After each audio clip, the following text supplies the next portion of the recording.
तो एपिसोड के शुरुआत में हम सुचिमी कादो मेंशन में इकारुका शिमोन को देख पाते हैं, जो कि आरिमा को ढूंढ रहा होता है, लेकिन उसे आरिमा नहीं मिलता। और जब वो एक रूम के सामने से जा रहा होता है, तभी उस रूम से एक लड़की उसे पुकारती है और उसे कहती है कि आरिमा नारुकामी में गया है उन दोनों ट्विन स्टार्स का ट्रायल लेने के लिए। आगे सीन चेंज होता है, जहां हम सेइका हॉस्टल में आरिमा को देख पाते हैं, जो कि वहां पर मौजूद सभी लोगों से कहता है कि आज मैं आदा शिनु बेनियो और एन मोदो रोकुरो का ट्रायल लेने वाला हूं। आगे हम उन तीनों को एक विला के सामने देख पाते हैं, जहाँ पर आरिमा उनसे कहता है कि मैं इस विला पर छुट्टियों के समय पर रहता हूँ, लेकिन आज इस विला को मैं तुम दोनों के ट्रायल के लिए यूज करूंगा। आगे आरिमा उन दोनों को पूरा विला घुमाने के बाद उन दोनों को एक बहुत ही सुंदर से रूम में लेकर आते हैं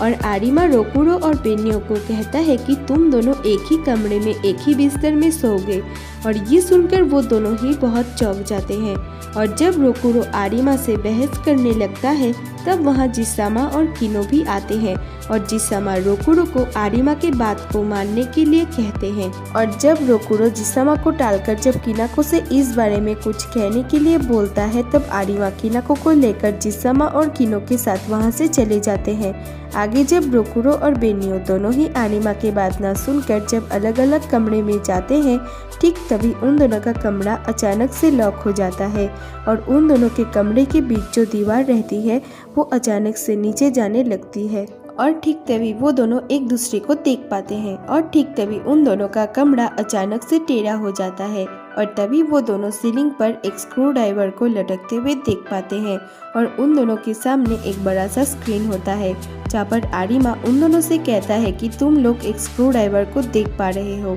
तो तुम दोनों उस स्क्रू ड्राइवर की मदद से उस छोटे एयरविन को खोलकर उसके अंदर जाओगे और वहाँ पर एक स्क्रीन को देख पाओगे जिस पर एक क्वेश्चन आएगा और उस क्वेश्चन का सही आंसर देने से ये रूम पहले जैसा हो जाएगा और ये तुम लोगों की पहला टास्क है। और वो ये भी कहता है कि मैं तुम लोगों की पावर को ब्लॉक कर दिया है, जिससे तुम अपने पावर को यूज नहीं कर पाओगे और तुम दोनों को ही एक साथ मिलकर अपने फिजिकल स्ट्रेंथ की मदद से ये टास्क को कंप्लीट करना होगा। और तभी आरिमा किनाको को कहता है कि ये फर्स्ट स्टेप है ऑलमाइटी मिको को जन्म देने की। आगे जब बेनियो रोकुरो को उस एयरवेंट तक पहुंचने का प्लान बताती है, तब बेनियो पहले उस बेड पर जाती है और जब वो रोकुरो को पकड़ती है, तब रोकुरो बेनियो के ऊपर गिर जाता है। आगे बेनियो उसे कहती है कि तुम पहले उस टेबल में जाओ और फिर अपने हाथ को फुट होल्ड जैसा बना लेना, जिससे मैं दूसरे बिस्तर में जंप करूंगी। आगे बेनियो जब जंप करके दूसरे बिस्तर में जाकर रोकुरो को ऊपर आने के लिए जंप करने के लिए कहती है,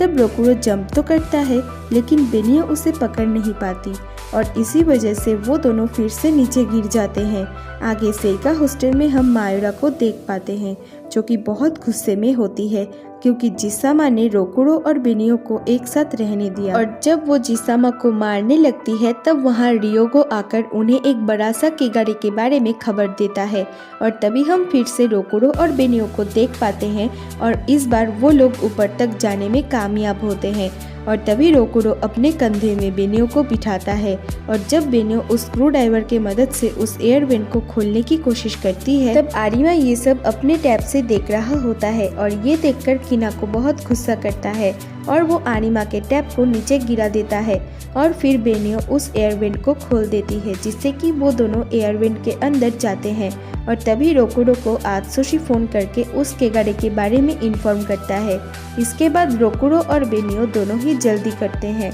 इसके बाद उन दोनों के सामने एक कंप्यूटर होता है, जहाँ पर लिखा हुआ होता है कि आपको एक क्वेश्चन का आंसर देना पड़ेगा। अगर आपने गलत आंसर दिया तो फिर आपको ये ट्रायल फिर से देना पड़ेगा और आप लोगों के पास सिर्फ एक मौका है। और इसके बाद रोकुरो और बेनियो मिलकर सही जवाब देकर ट्रायल को कंप्लीट करते हैं और उस रूम से भी बाहर आते हैं। आगे हम मागानो में आत्सुशी शिनोसुके और रियोगो को उस केगारे के साथ फाइट करते हुए देख पाते हैं, जहाँ पर वो केगारे जैसे ही उनके ऊपर हमला करने जाता है, ठीक तभी वहाँ पर रोकुरो आकर उसे मारता है और उसी वक्त बेनियो भी वहाँ पर आकर उस केगारे के शरीर में अपने स्वॉर्ड घुसा देती है और रोकुरो बेनियो को हटने के लिए कहता है और उस केगारे को एक ही पंच में खत्म कर देता है। आगे रोकुरो बेनियो से कहता है कि तुम्हारा एक हेयर टाई कहाँ है और बेनियो ये सुनकर बहुत ही परेशान हो जाती है और मागानो में उस हेयर टाई को ढूंढने लगती है। और तब रोकुरो बेनियो को रोककर उसे कहता है कि मुझे शायद पता है कि तुम्हारा हेयर टाई कहाँ पर है।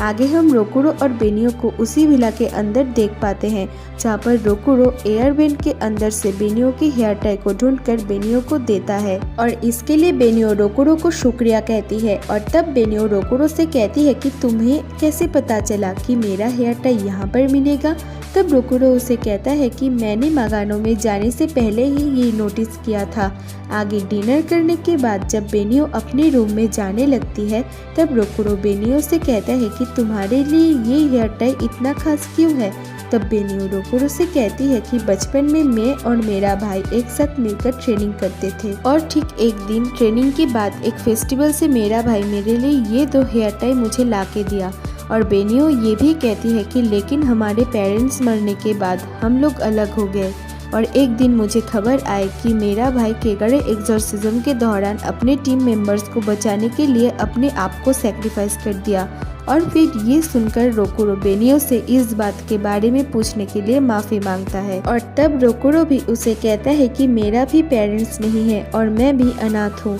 और रोकुरो उसे ये भी कहता है कि मैं सिर्फ एग्जॉर्सिस्ट बनना चाहता था क्योंकि मुझे एग्जॉर्सिस्ट में लेकर आए थे और मैं किसी भी वंश का उत्तराधिकारी नहीं हूँ। और तभी बेनियो उसके तारीफ करके उसे कहती है कि लेकिन फिर भी तुम यूजलेस हो। और फिर रोकुरो और बेनियो ये से लेकर झगड़ते हैं और इसी के साथ ये एपिसोड यहीं पर ख़त्म हो जाता है।